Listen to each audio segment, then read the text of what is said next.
People are on Zoom instead. Yeah. Wise move.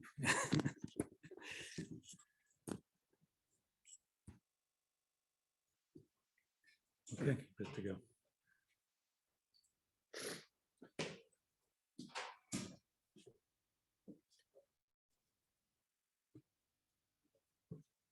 Okay, Tov, everyone. Very good Erev Shabbat. Beautiful rainy day today in Jerusalem.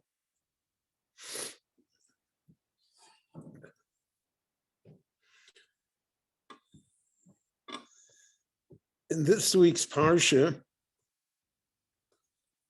the Torah tells us that at Yam Suf, Vayaminu b'Hashem u'v'Moshe avdo, that the Jewish people as a whole reached the level of emunah. Emunah is faith, trust. So we saw all of the miracles that the Jewish people experienced in Mitzrayim, the Eser Makot, 10 plagues, and now Kriyat Yamsuf. So that built up emunah, faith. So there are two types of faith, so to speak. There is a faith that is built upon experience. I'm going to do this and this thing, or I have this and this reaction to such a situation because I've been there before and I know what works. That's why we all take the 4th vaccine, right? We have faith.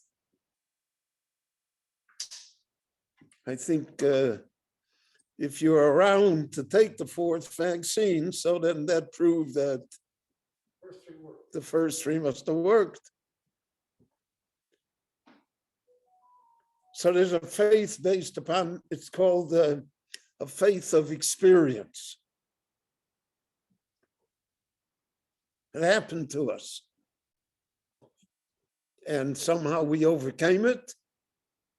So therefore we have faith that if, God forbid, such situations recur, we will somehow overcome them as well.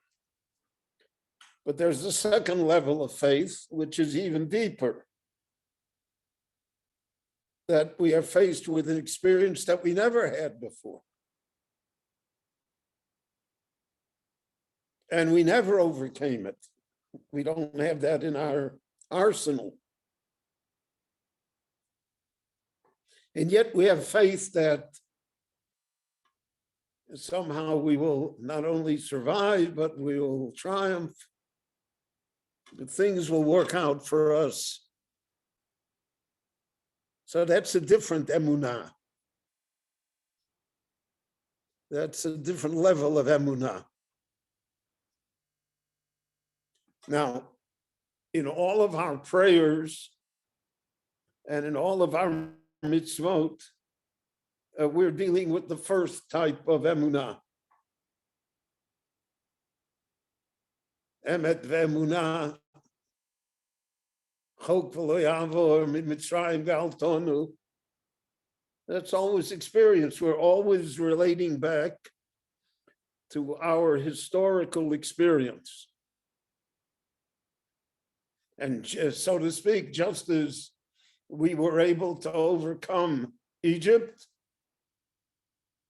and Paro, so we will overcome all of our enemies as well, ultimately, even if, God forbid, it be a great cost. But then there's an emunah to something that we have not seen. That's, for instance, the emunah in the Achrit HaYamim. It's the emunah in a better world. We've never seen a better world. We've never seen human nature change. We have never seen what the prophet calls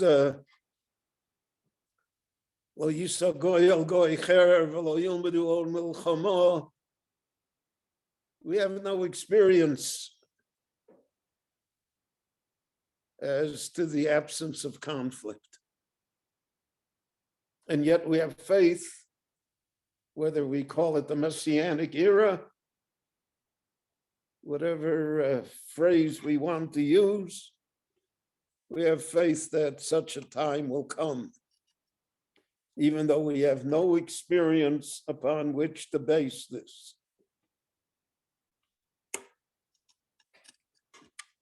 Then there is a third and weaker type of emunah completely.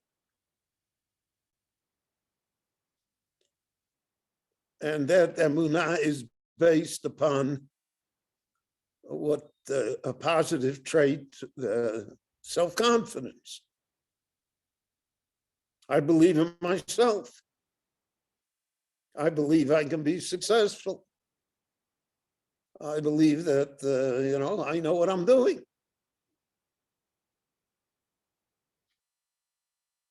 And that type of faith can often degenerate into conceit, into narcissism, and into a person falling into the trap of ani v'afsiod, it's all me, which is part of the problem that we have today in society, is that we have such great faith in ourselves that we are blind to what we are doing. So when the Torah says, Vayaminu b'Hashem u'v'Moshe avdo, at Yam Suf, it's talking about all three types of faith. They believed in God because God performed miracles for them. They believed in Moshe because Moshe, had the staff. Moshe was able to perform the miracles. They also believed, and here is less of them believed, as I hope to point out in a minute, that Moshe would take them into the promised land.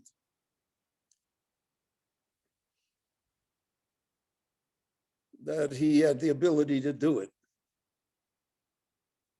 So they had faith in Moshe, in his ability.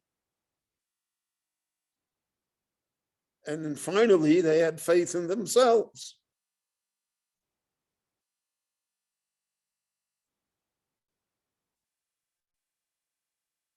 Now, what happens here? So here we have to segue into discussing two figures that are not mentioned by name, but play a role in the Parsha. And we met them already in the first Parsha of Shemot, and they exist throughout the period in the desert. Dathan v'Aviram, b'nei Eliyav. Now they are always complainers. Yeah, they are always anti-Moshe.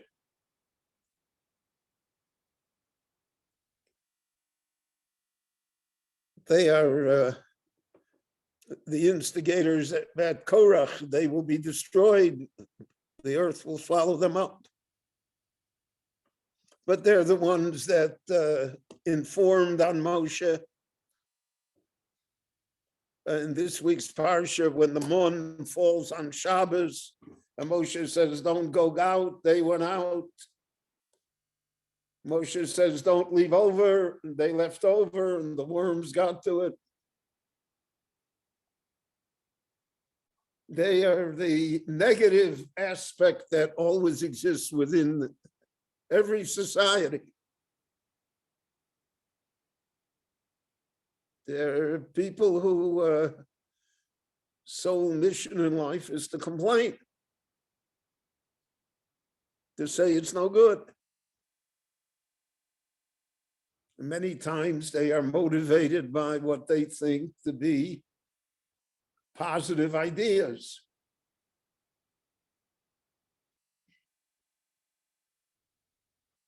But in the end, they are a very destructive force. So the Mefarshim raised the problem. So then why did they survive in the plague of darkness? The Medrash teaches us that many Rishoyim, evil people amongst the Jewish society, passed away. So why didn't they pass away? Why are they saved? And then we had that a large number of Jews never left Egypt. They preferred to stay there. You couldn't give up what they had. So why did they go out? Why are they, so to speak, pioneers when they are against everything? And they're certainly against Moshe.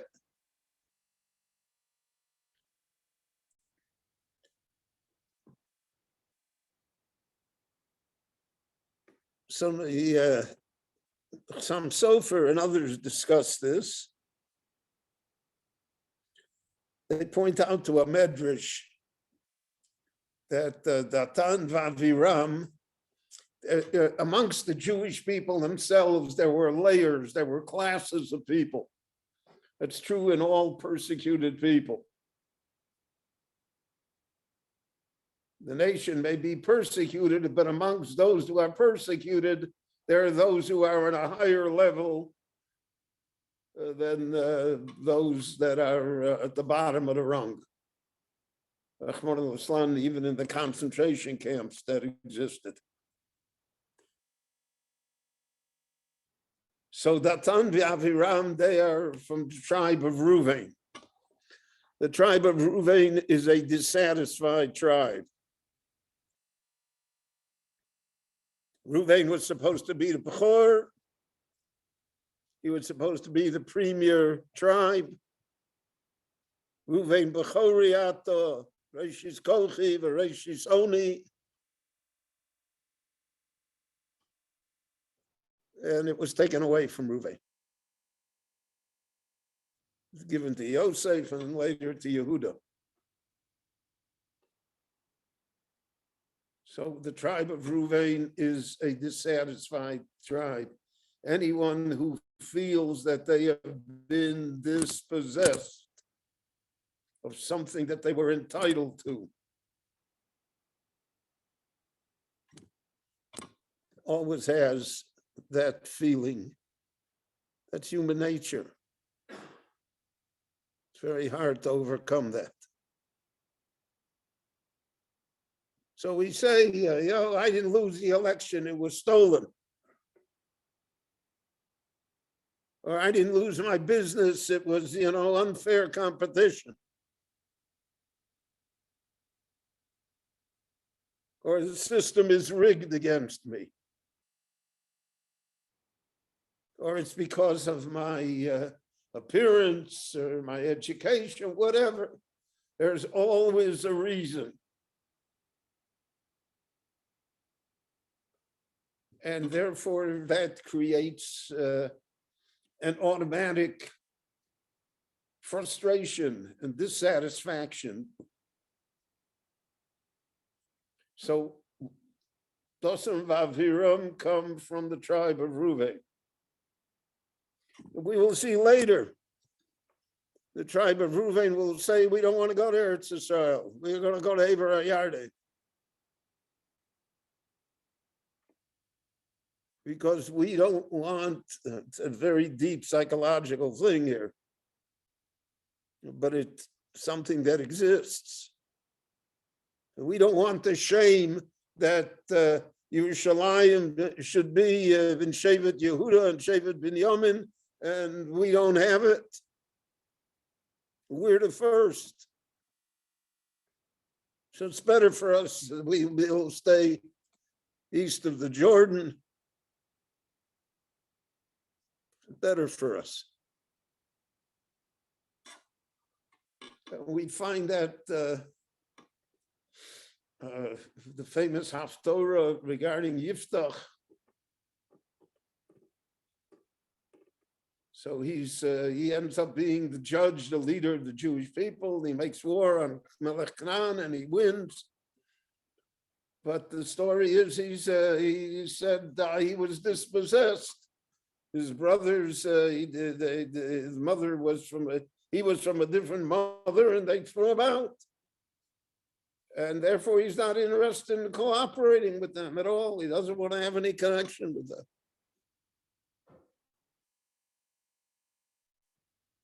He says it, Vatem Sneisem Osi, you hated me, so now you want me to save you? I'm not interested. And so throughout the Tanakh, you have this undercurrent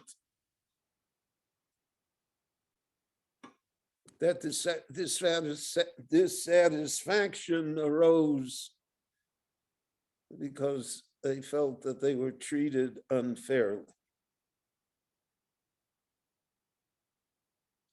So here comes Moshe, and he's from the tribe of Levi,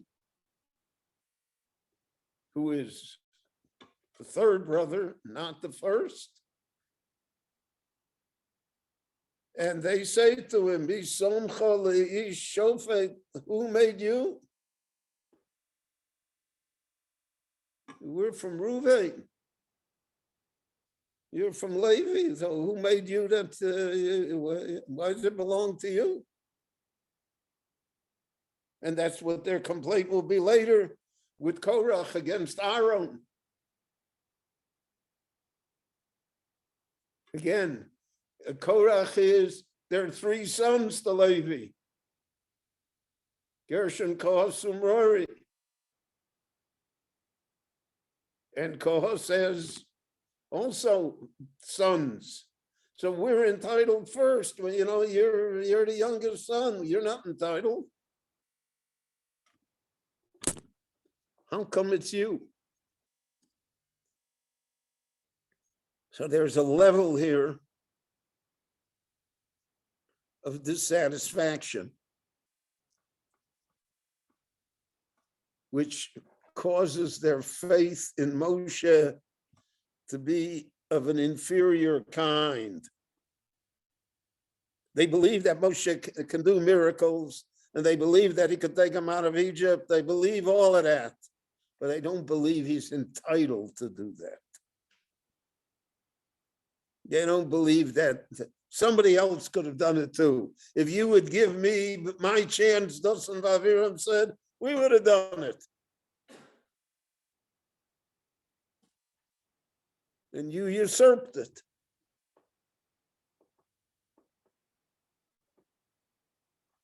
Also, it's a very, really a deep analysis of the Chassam Sofer, but it explains what goes on throughout the desert. Moshe says, don't leave over. We're going to leave over. Why do I have to listen to Moshe? And we'll see it even in Moshe's family. When Aaron and Miriam speak against Moshe, so they say, Harak b'Moshe diber Hashem. Moshe exclusive. Hello, Gamanu. We only spoke to us too.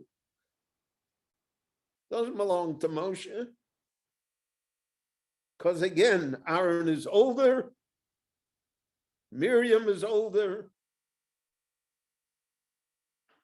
And then before she pointed out, they went through the agony of Egypt, and Moshe did not. Moshe shows up in the end.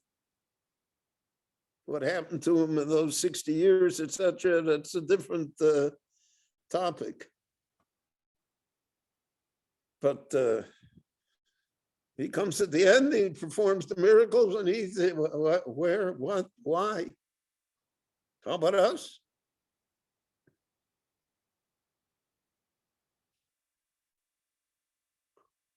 Because the Torah is as Sefer Toldos Odom. The Torah talks about human beings. That's how human beings think. That's how they behave.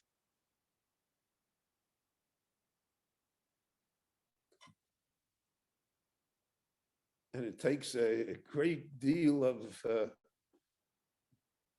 steel and character to overcome these thoughts and ideas and behavior. Not easy to do. The Rebbeinu Shalom has to guarantee Moshe v'gam roacho v'samach b'libo. Aaron is going to be all right with it. And yet the Gemara says, Ilo Yoda Aaron, if Aaron would have only known what the Torah would have written about him, he would have brought out a band, a parade to welcome Moshe. But he didn't.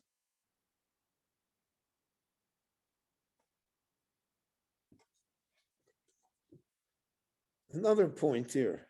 Dathan Aviram, what did they do in Egypt? Who were they? So there were Jews that were the Jews that were in charge of the Jews. And we read about it again in Parsha Shmos, the Shotrei B'nai Yisrael. Paro had Jews that enforced his rules on the Jews. So Dathan, the Medrash says that Dathan and Aviram were two of those Jews. They had standing. They were exempt from labor. According to the Medrash, they had property.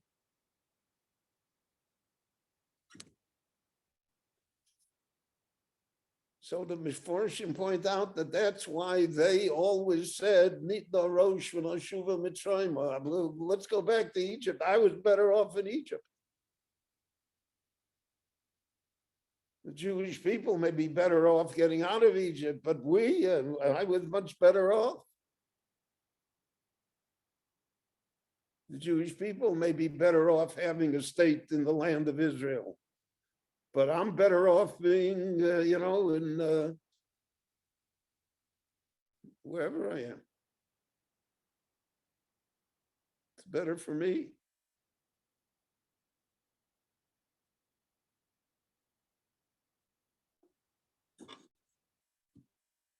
And the Medrash says that at Yam Suf there were Jews that said, let's go back to Egypt. They saw Paro's army. And we're not going to fight it. Better off. Ki tov lanu avodas Paro b'Mitzrayim. It's better for us to be slaves in Egypt than we should die here in the desert. In our time in the 1950s, there was a slogan, better red than dead. Okay, where the communists are going to win, Stalin is going to prevail, so let's give in and become red, because otherwise he'll blow us all up with atomic bombs. There is such a psychology amongst people. So Dathan Aviram, they had it better in Egypt than they're going to have it in the desert.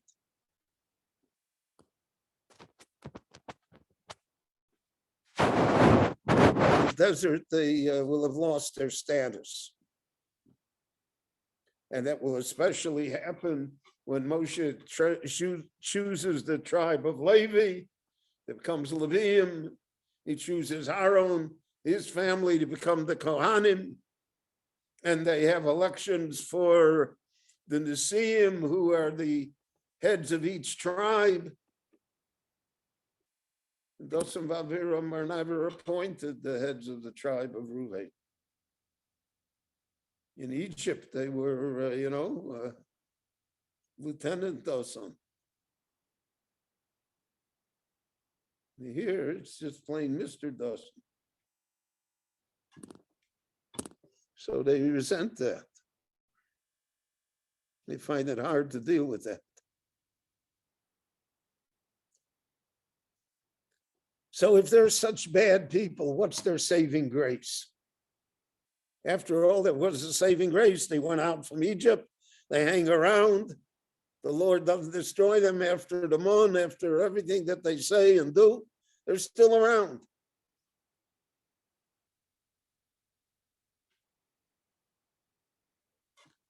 So we cannot judge how heaven judges people. What are all of the nuances that are involved that far beyond our ken of understanding? There's one thing again, and it's also in the Sam Sofer. It said in the previous parshas that when Paro said no more straw for the manufacture of the bricks, but that the quota of bricks had to be fulfilled. And if we're not fulfilled, they would take Jewish infants and use them as the bricks. So it says that the Shotrim, this class of people, the official Jews, so to speak, the Jews who were in charge of the Jews, did not enforce that rule. They refused to be that cruel.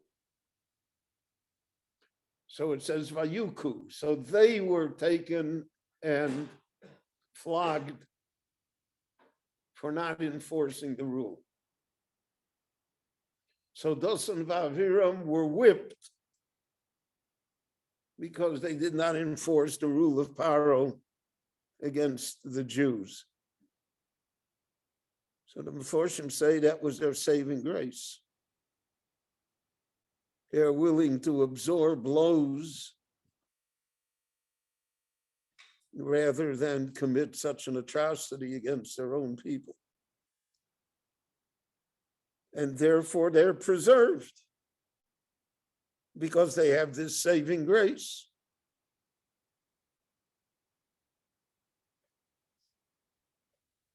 To save the Jewish children, not to enforce Pharaoh's rule, even though it was at great cost to themselves. As the story of the Jewish people in the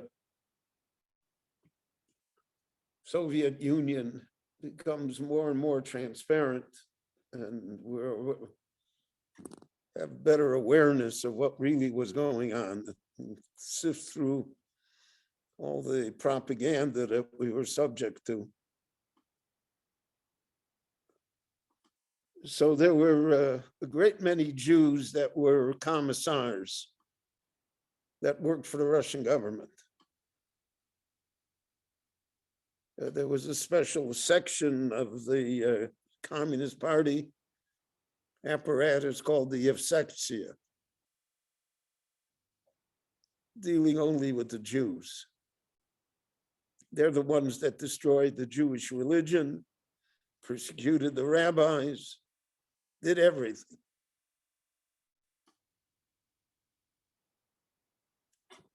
Yet, even in that,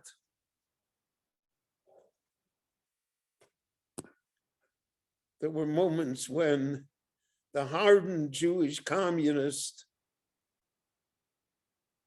did an act to save a Jew.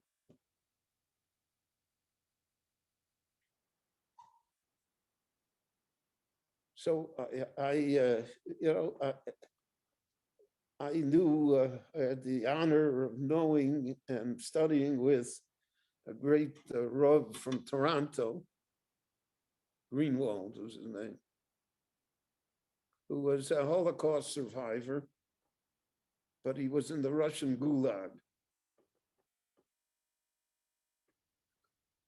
And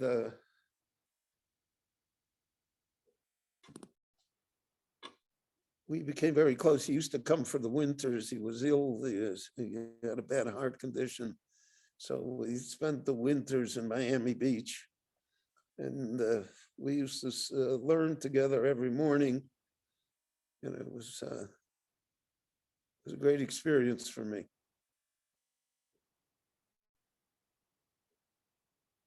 And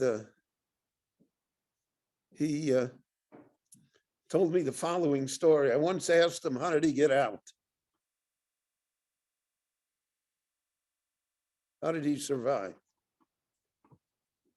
So he said that he was in the camps, in the Russian camps. And in the Russian camps, there were Jewish guards.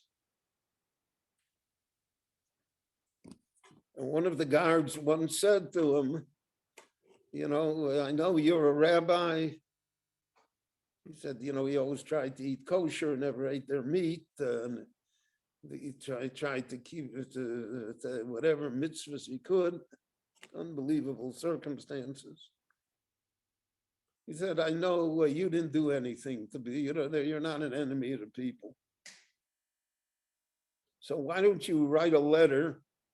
At that time, there was a Jewish member of the Politburo, Lazar Kaganovich was his name.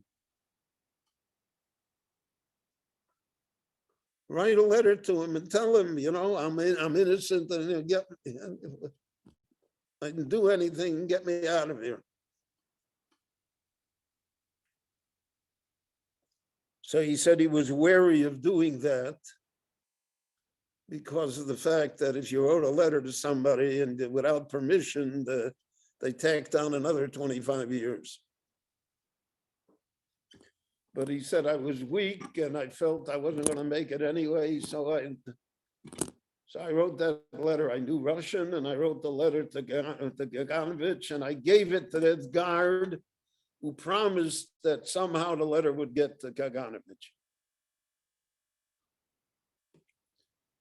He said a month, 6 weeks later, he said they were lined up and the head of the camp from the NKVD said, we have here a letter from Kaganovich that prisoner number 888721, they didn't have names, there were only numbers, but that was Greenwald's number.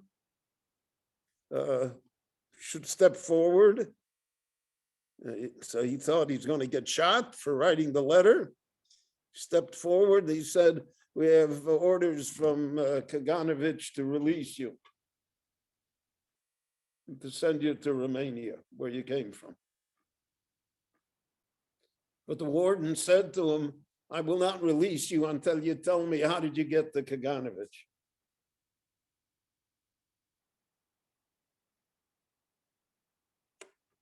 So Greenwald said he doesn't know how he got to Kaganovich.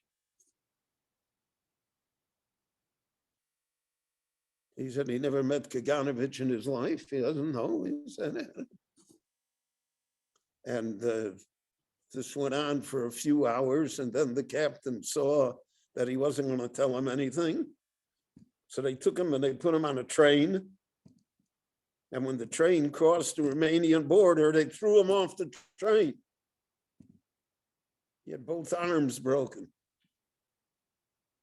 And that's how he survived. So Kaganovich was one of the few members of that entire group that died in bed in his 90s. Never got shot. Beria, all the other ones got shot.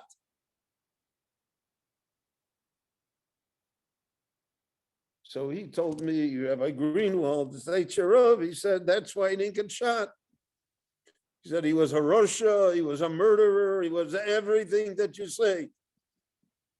He'll burn in hell. But in heaven, they reckon with a good deed that anyone does. So he said to me, that's how Dathan Ba'aviram survived. Because they took the klep, they took the blows. They didn't do what Paro said. So even though in the Tanakh they're the worst,